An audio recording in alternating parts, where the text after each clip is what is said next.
నమస్తే. మనం June month యొక్క రాశి ఫలాల గురించి తెలుసుకుందాము. అందులో ముఖ్యంగా ధనుసు రాశి వారికి ఈ జూన్ మంత్ ఎలా ఉందో మనం చూద్దాం. ధనుసు రాశి గనుక మనం చూసుకుంటే ఇందులో మూల 1, 2, 3, 4 పాదాలు, తర్వాత పూర్వాషాఢ 1, 2, 3, 4 పాదాలు, ఉత్తర ఫస్ట్ పాదం అంతా మనకి ధనుసు రాశిలో ఉంటాయి.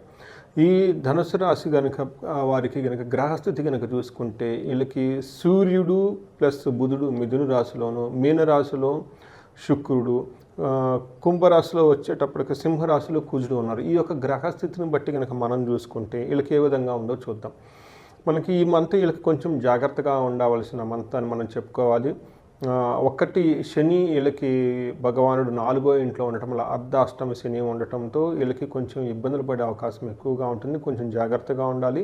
ఇది కూడాను భార్యాభర్తల మధ్య సంబంధం అయితేనేమండి, ఇంటికి సంబంధించిన వాళ్ళతో, బంధువులకు సంబంధించిన వాళ్ళతో, ధనానికి సంబంధించిన విషయాల్లో అనుకోకుండా గొడవలయ్యే అవకాశం చాలా ఎక్కువగా ఉంటుంది ఈ సంవత్సరం. ఎవరైతే కనుక రాశి ఫలాలు, ఉగాది రాశి ఫలాలు మిస్ అయ్యారో, నాకు సంబంధించిన ఉగాది రాశి ఫలాలు ఒకసారి చూడండి. అందులో ధనుసు రాశి వారికి ఎలా ఉండబోతుందో అర్ధాష్టమ శని గురించి చాలా వివరంగా చెప్పడం జరిగింది. ఈ పర్టికులర్గా ఈ జూన్ మంత్ మాసం కనుక మనం చూసుకుంటే వీళ్ళకి గ్రహస్థితిని బట్టి సూక్ష్మ గోచారం, లఘు గోచారం అనే కాన్సెప్ట్ ద్వారా మన మహర్షులు మనకి ఏమని చెప్పారంటే, సూర్యుడు వీళ్ళకి 7వ ఇంట్లో ఉండటం వల్ల తీర్థయాత్రలు చేసే అవకాశం ఎక్కువగా ఉంటుంది. ట్రావెల్ చేయడానికి చాలా అనుకూలమైన టైం అని చెప్తారు. 9వ ఇంట్లో మాస్ ఉండటం వల్ల దేహ రుజం అంటే హెల్త్ కాంప్లికేషన్స్ ఉండే అవకాశం ఎక్కువగా ఉంటుంది. బుధుడు వీళ్ళకి విరోధాన్ని తీసుకొస్తాడు. శుక్రుడు వీళ్ళకి పుత్రుల ద్వారా లాభాన్ని తీసుకుని వస్తూ ఉంటారు. ఒక రకంగా చెప్పాలంటే ఈ మంత్లో కొంచెం మిక్స్డ్గా ఉంటుంది. కొంచెం జాగ్రత్తగా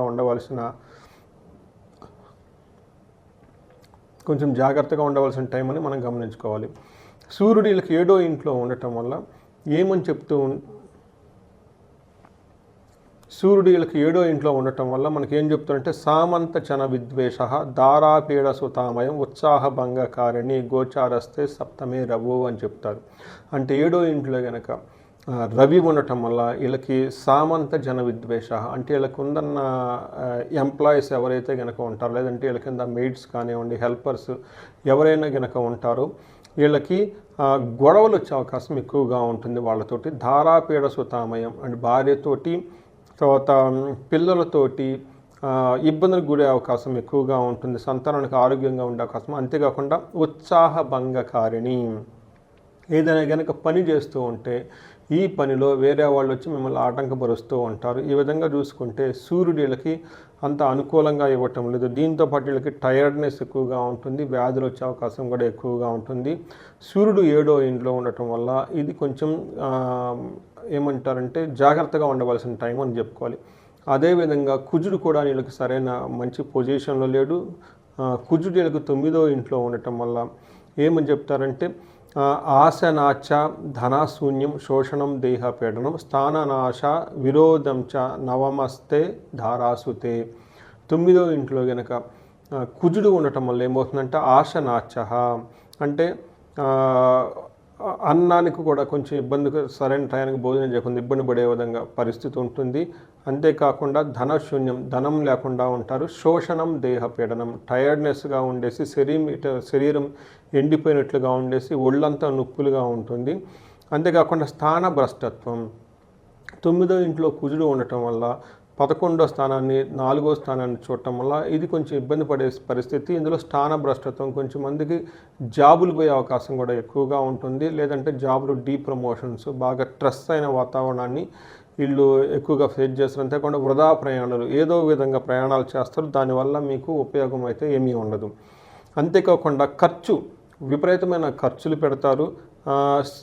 శత్రువుల వల్ల భయం ఉంటుంది. తర్వాత కడుపులో నొప్పి, ఇలాంటి అనారోగ్యానికి గురే అవకాశం కూడా చాలా ఎక్కువగా ఉంటుంది. కుజుడు వీళ్ళకి 9వ ఇంట్లో ఉండి ఇబ్బందికరమైన పరిస్థితుల్లో ఉన్నారు. ఇప్పటి వరకు మనకి శుక్రుడు అనుకూలంగా లేరు, కుజుడు అనుకూలంగా లేరు, శని కూడా అనుకూలంగా లేరు.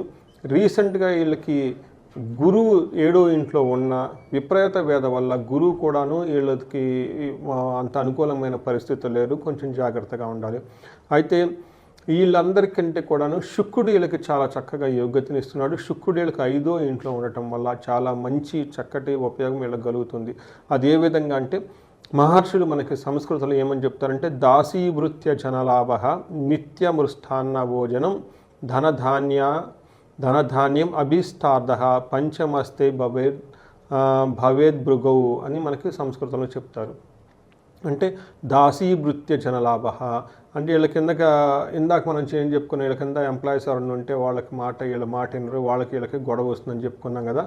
శుక్రుడు వచ్చేసి దాన్ని నల్లిఫై చేసేసి మంచి యోగ్యతను ఇస్తున్నాడు. వీళ్ళ కింద పనిచేస్తే ఎంప్లాయీస్ కానివ్వండి, తర్వాత హెల్పర్స్ కానివ్వండి, మెయిడ్స్ ఇలాంటి వాళ్ళు ఎవరైనా కనుక ఎంప్లాయీస్ సేవకులు కనుక ఎవరైనా ఉంటే వీళ్ళకి మంచి చేస్తారు మళ్ళీ తిరిగి అని మనకు చెప్తూ ఉంటుంది. నిత్య మృష్టాన్న భోజనం చక్కగా డైలీ మంచి భోజనం చేస్తూ ఉంటారు. ధనధాన్యాభీష్టార్థ ధనం సంపాదించుకుంటారు, అర్థం సంపాదించుకుంటారు. అభీష్టార్థ ఏదైనా గనక ఇష్టంగా గనక ఏదైనా గనక చేస్తే అంటే ఇష్టార్థ లాభం, ఇష్టమైన పనిలో గనక చేస్తూ ఉంటే అందులో మంచి లాభ ఫలితం ఉంటుంది, సుఖంగా ఉంటారు అని మనకి శుక్రుని వల్ల మనకు తెలుస్తుంది. అంతేకాకుండా శుక్రుడు 11వ ఇంట్లో దృష్టి ఉండటం వల్ల గెయిన్ త్రూ లేడీస్ అంటే లేడీస్ ద్వారా చాలా లాభంగా ఉంటుందని మనం చెప్పుకోవాలి. అదే ఎవరైతే కనుక ఈ ధనుసు రాశి వాళ్ళు లేడీస్ ఉంటారో వీళ్ళకి జెంట్స్ ద్వారా లాభం కలుగుతుంది అని మనకి శాస్త్రాల్లో వివరించడం జరిగిందంట. ఇంతేకాకుండా వీళ్ళకి నక్షత్రం ప్రకారం కనుక మనం చూసుకుంటే వీళ్ళకి ఇందులో మూల, పూర్వాషాఢ, ఉత్తరాషాఢ నక్షత్రాలు ఉంటాయి. మూలా నక్షత్రం వాళ్ళకి అంగగోచారం అన్న ఒక కాన్సెప్ట్లో మనకి ఏం చెప్తారంటే సంస్కృతంలో మనకు మహర్షులు ఒక అంగగోచారం అన్న ఒక కాన్సెప్ట్ని ఇచ్చారు. ఇందులో నక్షత్రం వైజు ఎలా ఉంటుందో రిజల్ట్ మనం ప్రిడిక్షన్ చూసుకోవచ్చు. దీని ప్రకారం మూలా నక్షత్రం వాళ్ళ కనుక మనం చూసుకుంటే వీళ్ళకి రాజ్యలాభము, ప్రమోషన్స్ వచ్చే అవకాశం ఎక్కువగా ఉంటుంది, ధన ప్రాప్తి కలిగే అవకాశం ఎక్కువగా ఉంటుంది. అంతేకాకుండా వీళ్ళకి నెగిటివ్ సైడ్ కనుక చూసుకుంటే దరిద్రము, అతి భయము, రోగము ఇవి వచ్చే అవకాశం ఎక్కువగా ఉంది, కొంచెం జాగ్రత్తగా ఉండాలి.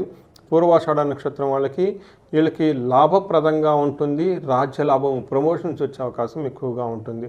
అంతేకాకుండా వీళ్ళకి నెగిటివ్ సైడ్లో కనుక చూసుకుంటే ధనప్రాప్తి, దరిద్రము, భయము, అతి భయము చూపిస్తూ ఉన్నాయి. అదేవిధంగా ఉత్తరాషాఢ నక్షత్రం వీళ్ళకి లాభప్రదంగా ఉంటుంది, ధన ప్రవాహం ఉంటుంది, రాజ్యలాభము ఉంటుంది, బంధించబడినట్లు ఉండే సిచ్యువేషన్స్ కూడా ఎక్కువగా ఉండే అవకాశం ఎక్కువగా ఉంటుంది, అతిగా భయపడే అవకాశం ఎక్కువగా ఉంటుంది. ఒక రకంగా చూడాలనుకుంటే ఉత్తరాషాఢ నక్షత్రం వాళ్ళకి చాలా మంచి టైం ఉంది వేరే నక్షత్రాలతో కనుక కంపేర్ చేసుకుంటే. మనం ఈ నక్షత్రం వాళ్ళకి సూర్యుడికి సంబంధించిన ఏదైనా కనుక మంత్రం పరిహారం చేసుకున్నా కానీ, గోధుమలు 1 కేజీ బావు దానం ఇచ్చిన, అంతేకాకుండా శివాలయాలు దర్శించుకున్నా చాలా బాగుంటుంది. అంతేకాకుండా వీళ్ళకి అతిగా భయం చూపిస్తుంది వీళ్ళకి కుజుని వల్ల. వీళ్ళకి సుబ్రహ్మణ్యేశ్వర స్వామిని ఆరాధన చేసిన, లేదంటే దుర్గా మంత్రాన్ని జపించిన, దుర్గా సప్తశలోకి మంత్రం జపించిన, దుర్గాదేవికి సంబంధించిన కవచం అని ఉంటుంది, లేదంటే దేవీ కవచం అని ఉంటుంది. ఈ కవచాలు చదువుకున్నా కానీ చాలా ఈ అతిగా భయపడే పరిస్థితి నుంచి చాలా బాగుపడతారు. అంతేకాకుండా వీళ్ళకి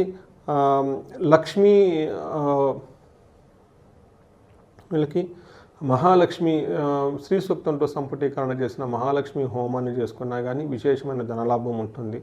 ఇంకా వీళ్ళకి రాజ్య లాభం చూపిస్తుంది, అంటే ప్రమోషన్స్ వచ్చే అవకాశం చాలా ఎక్కువగా ఉంటుంది. ఎవరైనా కనుక రాజకీయ నాయకులు కానివ్వండి, లేదా గవర్నమెంట్ ఎంప్లాయీస్ కానివ్వండి, లేదంటే మేనేజర్ ఫ్రంట్లో ఎవరైనా కనుక ఉండి వాళ్ళు, లేదంటే ఎవరైనా కనుక వాళ్ళ రాజ్యం అంటే వాళ్ళ బిజినెస్ వ్యాపార సామ్రాజ్యాన్ని వృద్ధి జరగాలనుకుంటే రాజశ్యామల హోమాన్ని కనుక చేసుకుంటే విశేషమైన అధికారాలు వచ్చేసి లీడర్షిప్ నాయకత్వ లక్షణాలు వచ్చి వాళ్ళ జీవితం ఎంతో బాగుంటుంది. ఇవి కాకుండా ఇంకా వేరే ఎవరికైనా కన్నా భార్యాభర్తల మధ్య గొడవలు ఉన్నా కానీ అన్యోన్య దాంపత్య పాశుపతం ఇలాంటివి చేసుకుంటే చాలా చక్కగా ఉంటుంది. విపరీతమైన ధనం రావడానికి కుబేరు పాశుపతం. ఇవి ఇంకా కాకుండా ఇంకా వేరే ఎవరైనా కనుక ఏదే విధమైన కనుక అనారోగ్యంతో బాధపడుతుంటే అమృతమృత్యుంజయ పాశుపత అభిషేకం చేయించుకున్నా కానీ వీళ్ళకి శీఘ్రంగా వాళ్ళకి అభీష్ట సిద్ధి నెరవేరుతుందని చెప్పేసి మనకి తెలియజేయటం జరుగుతుంది. అంతేకాకుండా ఈ రాశి వాళ్ళకి ఇంకా ఏమైనా కనుక పర్సనల్గా ప్రాబ్లమ్స్ ఉంటే ఈ స్క్రీన్ మీద కనిపిస్తున్న నెంబర్ ద్వారా మీరు నన్ను చేరుకోవచ్చు. ఈ రాశి వాళ్ళకి ఈ జూన్ మంత్లో గ్రహస్థితి ఎలా ఉన్నా కానీ అష్టైశ్వర్యాలు కలగాలని చెప్పేసి, భోగభాగ్యాలు కలగాలని చెప్పేసి, అందరూ వృద్ధి జరగాలని చెప్పేసి కోరుకుంటున్నాను. ధన్యవాదాలు. నమస్తే. ఈ వీడియో ఒక మంచి ఇంపార్టెంట్ రెమెడీస్ మీకు తీసుకొస్తుంది. ఈ రెమెడీస్ ఎలాంటి వారైనా, వాళ్ళ జన్మ జాతకం తెలిసినా తెలకపోయినా, ఎలాంటి రాశి వాళ్ళకైనా కానీ ప్రతి ఒక్కళ్ళు చేసుకోవచ్చు. ఈ వ్రతం ఖచ్చితంగా 3 రకాల ఛాలెంజెస్ ఎవరైతే ఫేస్ చేస్తున్నారో వాళ్ళని ఉద్దేశించి చేయటం జరుగుతుంది. ఫస్ట్ కేటగిరీ ఎవరంటే, ఎవరైతే ప్రేమించి పెళ్లి చేసుకుంటారో, పెళ్లి చేసుకున్న తర్వాత భార్యాభర్తల మధ్య సరైన అవగాహన లేకుండా ఇబ్బంది పడుతూ ఉన్నారో వీళ్ళకి సంబంధించిన కేటగిరీ. ఇందులో ఇంకొక కేటగిరీ ఎవరంటే, భార్యాభర్తలు ఉంటారు, అయితే కొంతమంది భార్యలు భర్త వాళ్ళ మాట వినటం లేదని, అలానే వాళ్ళకి చాలా వేరే వేరే రిలేషన్షిప్స్ ఉన్నాయని, ఆ వల్ల వీటికి ఇబ్బంది పెడుతున్నారు అని ఒక బాధలు ఎవరైతే పడుతున్నారో వీళ్ళకి సంబంధించి, అంటే టోటల్గా ఫస్ట్ ప్రేమించి పెళ్లి చేసుకున్న వాళ్ళు, పెళ్లి చేసుకున్న తర్వాత సరిగ్గా అన్యోన్యత లేని వాళ్ళు, అలానే హస్బెండ్ వీళ్ళ మాటలు వినకుండా వేరే విధంగా రకరకాల సంబంధాలు పెట్టుకొని ఉంటారు. వీళ్ళంతా కలిపి ఒక కేటగిరీలో ఒక రెమెడీ చెప్పడం జరుగుతుంది. ఇది కాకుండా ఎవరైతే మేము జీవితంలో ఇప్పుడు ప్రస్తుతానికి బాగున్నాము, ఎన్నో కష్టాలు పడి ఒక స్టేజ్కి వచ్చాము, ముందుకి ఇంకా బాగా ఎదగాలి అనుకున్న వాళ్ళకి ఇది ఒక కేటగిరీ. ఇవి కాకుండా 3వ కేటగిరీ వాళ్ళు ఎవరంటే, వాళ్ళ దగ్గర ఎలాంటి ధనం ఉండదు, పెద్ద చదువుకోరు, లేదంటే చాలా కష్టాలు పడుతూ ఉంటారు, అష్ట కష్టాలు పడుతూ ఉంటారు, అవమానాలు పడుతూ ఉంటారు, ఇన్సల్ట్ అవుతుంటారు, జీవితంలో ఎక్కడో బాగా అభివృద్ధి లేక ఎంతో కష్టపడుతూ అక్కడే ఉండుంటారు అన్నమాట. ఇలాంటి వాళ్ళకి టోటల్గా 3 రకాల వాళ్ళకి సంబంధించిన ఒక పరిష్కారం, ముగ్గురికి సంబంధించిన ఒకే రోజున 3 డిఫరెంట్ పరిష్కారాలు పరిహారాలు మనం చేసుకోగలిగితే ఈ ప్రాబ్లమ్స్ అన్ని నుండి బయటపడతారు. ఫస్ట్ కేటగిరీ వాళ్ళకి చూస్తే, వీళ్ళు ఏం చేయాలంటే వట సావిత్రి వ్రతం అని ఉంటుంది. వట సావిత్రి వ్రతం. ఈ వ్రతం గనక ఏం చేయాలి అంటే, మనకి బుధవారం 11వ తారీఖున జ్యేష్ఠ పౌర్ణమి వచ్చింది. దీనిని మనం ఏరువాక పున్నమి కూడా అంటారు. ఈ పున్నమికి అందరికీ మనకి బాగా పాపులర్ తెలిసింది ఏంటంటే, ఊళ్ళల్లో మనకి ఇది రైతులకి పెద్ద పండగ అని చెప్పుకోవాలి. ఆ రోజున నవధాన్యాలు తీసుకొని ఎద్దుల్ని వాళ్ళ పొలాలను తోలుకొలిపోయి అగ్రికల్చర్ పనులకు సంబంధించినవి స్టార్ట్ చేస్తూ ఉంటారు. ఇది అందరూ మనకు బాగా తెలిసిందే. దీన్ని ఏరువాక పున్నమి అంటారు. అయితే చాలా కొద్ది మందికి తెలిసింది ఏంటంటే, ఈ రోజున వట సావిత్రి వ్రతం కూడా చేస్తూ ఉంటారు. ఏం చేయాలంటే, మర్రి చెట్టు మనకు ప్రతి ఊళ్ళల్లోనూ ఊరు బయట ఉంటుంది, లేకుంటే ఊళ్ళల్లో కూడా ఉంటుంది, గుళ్ళల్లో ఉంటాయి. మర్రి చెట్టు ఎక్కడైతే ఉంటుందో ఈ మర్రి చెట్టుకి 11 ప్రదక్షిణాలు చేసి, మర్రి చెట్టుకి మనకి వస్త్రం కనుక సమర్పించగలిగితే, లేదంటే ఒక నువ్వుల పోగులు మనకి మర్రి చెట్టుకి కనుక ట్రంక్కి దానికి కనుక కాండానికి మొత్తం కనుక చుట్టి కనుక ఒక వస్త్రంలా కనుక చేసి, ఆ తర్వాత దీపారాధన చేసి ఒక 3గురికి కానీ 5గురికి కానీ తాంబూలం కనుక ఇవ్వగలిగితే, ఇవ్వగలిగితే అంతటితో మనకి ఈ వ్రతం యొక్క కంప్లీట్ అయిపోతుంది. ఇక్కడ 3 తమలపాకులు, 3 వక్కలు, 3 అరటిపళ్ళు, 3 లేదా 5గురికి ఈ తాంబూలం కనుక ఇవ్వగలమాట. ఇలా ఇస్తే ఏమవుతుంది అంటే, ఈ యొక్క చిన్న కార్యక్రమం వల్ల ఎంతో పవర్ మీకు వచ్చేస్తుంది. ఈ పవర్ వల్ల మీ ప్రేమించుకున్న ఎవరైతే ఉంటారో వాళ్ళ మధ్య అన్యోన్యత చాలా చక్కగా ఇంప్రూవ్మెంట్ అవుతుంది. అంతేకాకుండా భార్యాభర్తల మధ్య ఎవరైతే హస్బెండ్స్ వాళ్ళ భార్యను సరిగ్గా చూడకుండా వేరే వాళ్ళ మాటలని వెళ్ళిపోతూ ఉన్నారో, వాళ్ళు మీ మాటకు విలువ ఇచ్చి మరలా వాళ్ళు మీ దగ్గరకు వచ్చేసి మీ దంపతుల మధ్య ఎంతో అన్యోన్యత చాలా చక్కగా వృద్ధి చెందుతూ ఉంటుందన్నమాట. అయితే ఇది ఎలా జరిగింది, దీనికి సంబంధించిన ఈ వట సావిత్రికి మనకు ఒక వ్రత కథ కూడా ఉంటుంది. దీనికి సంబంధించి సతీ సావిత్రి అనే మూవీ కూడా చేయటం జరిగింది. ఇప్పుడు దాని గురించి నేను ఎక్కువగా మాట్లాడను. బట్ అందులో సతీ సావిత్రికి అంత పవర్ ఎక్కడ నుంచి వచ్చింది, ఎంత పవర్ అంటే, వాళ్ళ హస్బెండ్ చనిపోతే ఈ సాక్షాత్తు యముడిని ఎదిరించి మళ్ళా హస్బెండ్ ప్రాణాలకు తెప్పించుకొని ఆ తర్వాత వాళ్ళు ఎంతో అన్యోన్యంగా జీవితం గడిపారనమాట. ఇలా ఆమెకి, ఆ సతీదేవికి ఎక్కడ నుంచి ఇంత పవర్ వచ్చిందంటే, ఆమె ఈ వట సావిత్రి, ఈ వటవృక్షానికి ఇందాక చెప్పిన విధంగా పూజ చేయటం వల్ల వాళ్ళకి అంత శక్తి వచ్చింది అని మనకి శాస్త్రాలు వివరించడం జరిగింది. ఎవరైతే గనక మీకు ఇందాక చెప్పిన భార్యాభర్తల మధ్య అన్యోన్యత లేదో, ఈ పరిష్కారం ద్వారా చక్కగా కనుక చేసుకుంటే, సింపుల్ రెమెడీ, పవర్ఫుల్ రెమెడీ, పరిష్కారం చాలా చక్కగా ఉంటుంది. ఇది అందరూ చేయాలని చెప్పేసి నేను కోరుకుంటున్నాను. రెండో రెమెడీ వచ్చేటప్పటికి మేము చాలా కష్టపడి ఒక స్టేజ్కి వచ్చాము. ఇక్కడ నుంచి ఇంకా ముందుకు బాగా వెళ్ళాలి అనుకున్న వాళ్ళ కనుక చాలా సింపుల్గా ఏం చేయాలంటే 250 గ్రాములు నువ్వులను గనుక తీసుకొని మీకు సత్పురుషులకి లేదంటే సద్బ్రాహ్మణులకి లేదంటే వేద బ్రాహ్మణులు గనక దానం గనక చేయగలిగితే మీకు అశ్వమేధ యాగం చేసినంత పుణ్యం మీకు వస్తుంది. అశ్వమేధ యాగం గురించి మనకు బాగా పాపులర్ రామాయణంలో లవకుశ సినిమాల్లో కూడా మనకు చూపిస్తుంటారు. లవకుశులు ఈ ఈ ఈ అశ్వమేధ యాగం చేసిన తర్వాతనే వాళ్ళ తండ్రి రాములని వాళ్ళని కలవటము అక్కడి నుంచి అంతా జరుగుతూ ఉంటుందన్నమాట. ఇది మీకు జీవితంలో ఒక ఉన్నతి కావాలి, నెక్స్ట్ లెవెల్కి వెళ్ళాలి అనుకున్న వాళ్ళకి ఈ 250 గ్రాముల నువ్వుల దానం చేయటం వల్ల మీకు ఆ పుణ్యం లభిస్తుంది అని చెప్పేసి శాస్త్రాల్లో వివరించడం జరిగింది.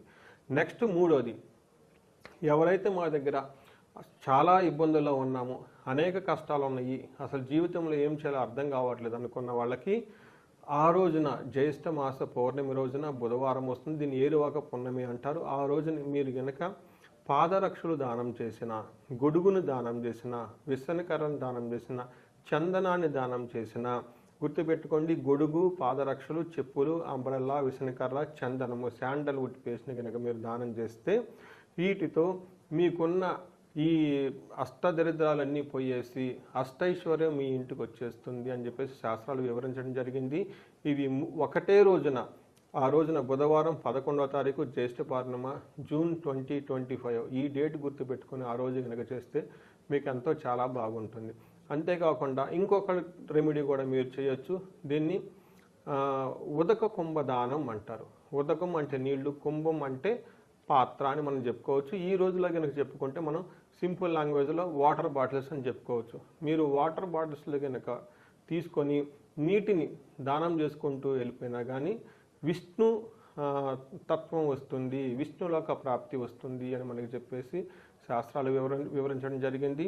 ఈ జ్యేష్ఠ మాసంలో ఈ పౌర్ణమి రోజు, వచ్చే పౌర్ణమి రోజున ప్రతి ఒక్కళ్ళు ఈ చిన్న రెమెడీస్ చేసి మీకున్న పెద్ద ప్రాబ్లమ్స్ అన్ని పోగొట్టుకుంటారని ఆశిస్తున్నాను. ఈ వీడియో మీరు చూసి ఇలాంటి ప్రాబ్లమ్స్ మీ తెలిసిన వాళ్ళలో కనుక ఎవరన్నా ఉంటే వాళ్ళకి ఫార్వర్డ్ చేయండి.